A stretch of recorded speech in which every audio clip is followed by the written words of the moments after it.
Hello, the program is Stan the History Man. I'm your host, Dr. Stanley Sandler. Today I want to say something heretical, right? Now, well, if you don't live in an Air Force base or come from an Air Force family, you might not think it's so heretical. But what I'm going to say is that Billy Mitchell was wrong. Now, Billy Mitchell, as many of you know, was the apostle of air power. He was the head of the U.S. Air Service during later days of World War I.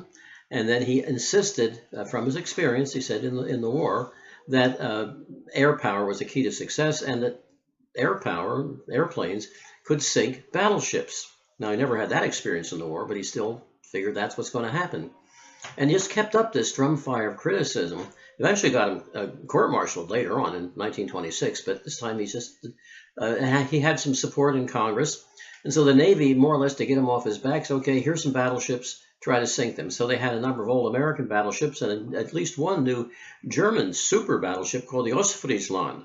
And so Billy Mitchell sent his planes over against them from Langley Air Force Base in Virginia out across to the Virginia Capes and began to bombard, to drop bombs on these battleships.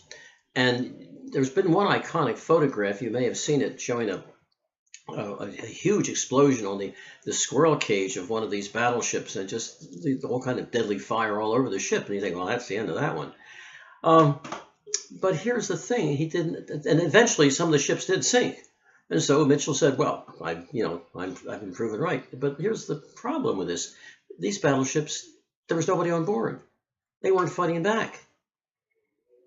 Not only was there no any aircraft fire, there's no crews trained in any aircraft firing, and there is not something else that is rarely mentioned, and that is damage control crews. These are people who run around inside the ship while it's being bombarded or whatever, torpedoed, and plug holes below the waterline, especially with mattresses, big timber bulks, and so on, and can save the ship until it can get back to a shipyard or a dry dock. None of this was on these battleships. So when a couple of them rolled over and sank, aha, you see, I've been proven right. Well, as I said later on, Mitchell kept up his unrelenting criticism and got to the point where he was accusing people in the Air Service of almost treason, and so he was court-martialed. But he's always gone down in history as the apostle of air power. And he had numerous followers as well, or people actually even before Mitchell. General Giulio Douhet of Italy. I think actually he might have been before Mitchell, but certainly Mitchell was a publicist.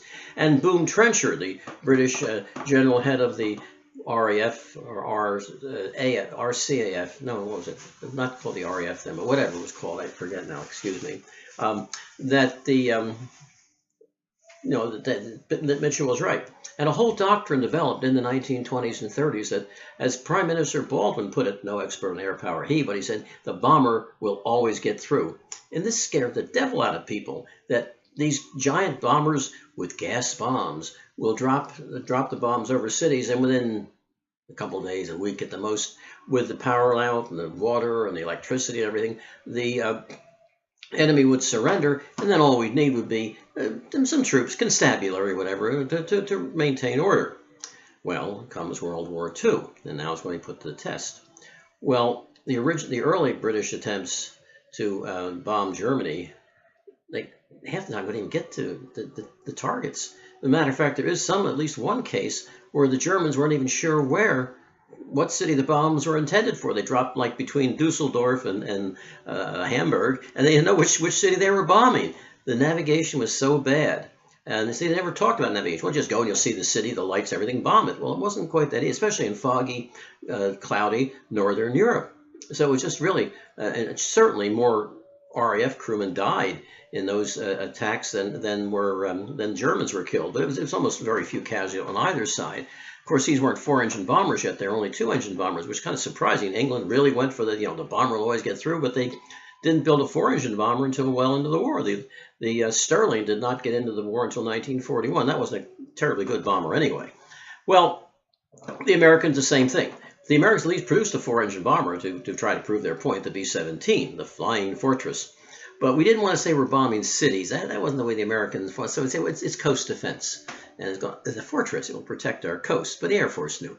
Excuse me. They're going to use it to bomb German cities. Well, then we got into the war. And we started to bomb, and the same thing. the Germans, I wouldn't say shot us out of the sky, but we had very, very high casualties and low morale because of that. And the only thing that worked was the long-range fighters, the P-51 and the P-47, could escort bombers to Germany and back again from bases in England. And then they could, excuse me, and bomb Germany. And eventually they got around-the-clock bombing. The British bombed at night, the Germans bombed during the day. And pretty soon the British just started bombing general area of cities, whatever, wipe them out. The Americans still said, no, we're bombing railway marshalling yards and aircraft factories, that sort of thing. But they're pretty much slaughter of civilians. And now in the Pacific, here's where you get the idea of would battleships survive? We said, yeah, look at Pearl Harbor. Well, again, kind of like Billy Mitchel's target battleships, they were at anchor or tied up to docks even. And the crew were certainly clueless. It was Sunday morning, so it's hardly, fighting back. They did fight back as best they could, but it was hardly. The one thing that finally proved that battleships could be sunk by aircraft was the sinking of the Prince of Wales and the Repulse. Prince of Wales, a brand new British battleship. The Repulse was an old World War I battle cruiser, but they were not sunk by bombers. They were sunk by Japanese torpedo aircraft. And those guys are really good. I mean, they could just lay a torpedo in. And despite the best attempts of the Prince of Wales Repulse to dodge and bob and weave, matter of fact, the Prince of Wales, the captain, Captain Phillips, they call him Tom Thumb, he's very short, believed that battleships could survive. The battleships fighting back, any aircraft fire and can maneuver, they could stop the attack. Well, Tom Phillips went down with the Repulse, and then of course with the Prince of Wales, and the Repulse was sunk also. And so that's what sunk battleships in World War II. The only time we have aircraft versus battleships on a scale was World War II in the Pacific. And by the end of the war, every single Japanese battleship had been sunk. There was one, I think, driven ashore, but that was out of action too. And every one of them was sunk by dive bombers and torpedo bombers and submarines as well. Okay, the giant battleships.